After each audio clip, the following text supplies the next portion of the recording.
น้าจอจังหวะเนาะเขาเสียบ USB ใส่กดนี้เนาะนี่จะเป็นจังหวะทั้งเบิดเลยเนาะมีหลายเนาะรุมบ้าลำวงลาวเยอะแยะเนาะก่อนสิลงกดสมมติว่าเราเลือกจังหวะนี้กด execute แล้วก็กด yes เนาะ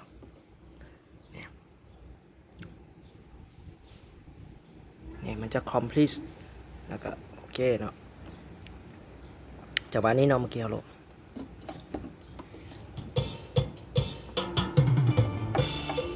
เป็นสามซ่าเนาะสามซ่าก็มีหลายเนาะหลายจังหวะเลยลำเพลินลำอย่างเยอะแยะเนาะลำวงก็มันมีหลายเนาะลำวงก็ได้เนาะโบเลโรลำวงเนี่ยลงกดนี้ก็โอเค yes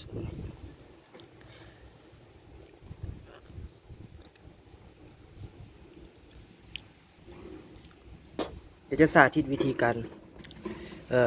สาธิตเนาะการทดสอบการเล่นจังหวะให้ฟังเนาะ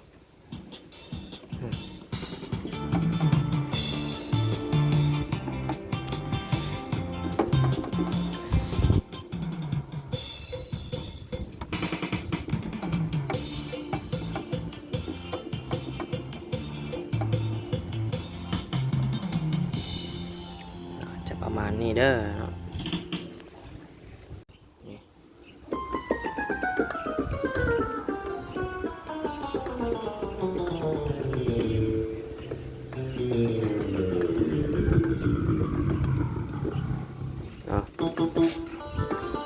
เสียงแต่งเขา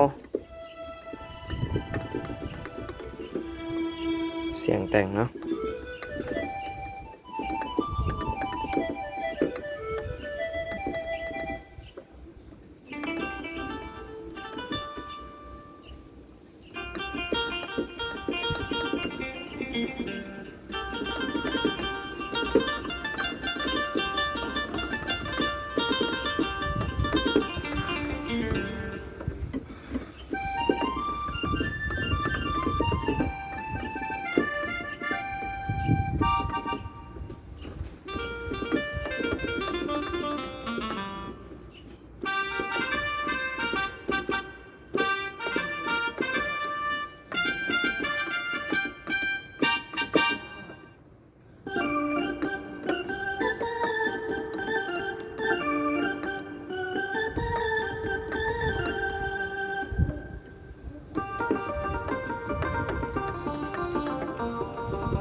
เนาะ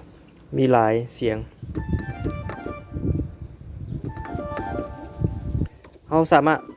เอาเพิ่มอยู่ในอันนี้ได้เนาะจังหวะก็ได้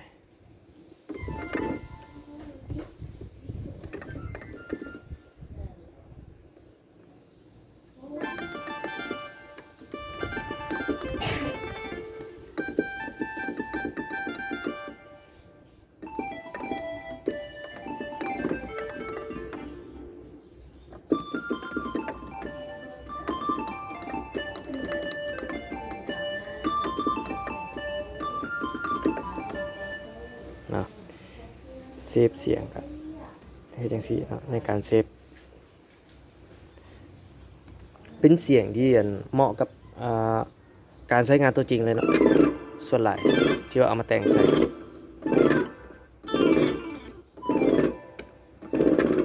อันนี้เป็นเสียงไวโอลิน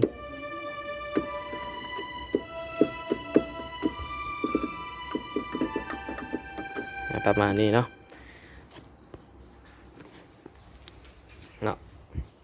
ใช้งานง่ายเนาะบ่ยากเนาะในการใช้งานสภาพยังดีเนาะตามนี้เลยเด้อโอเค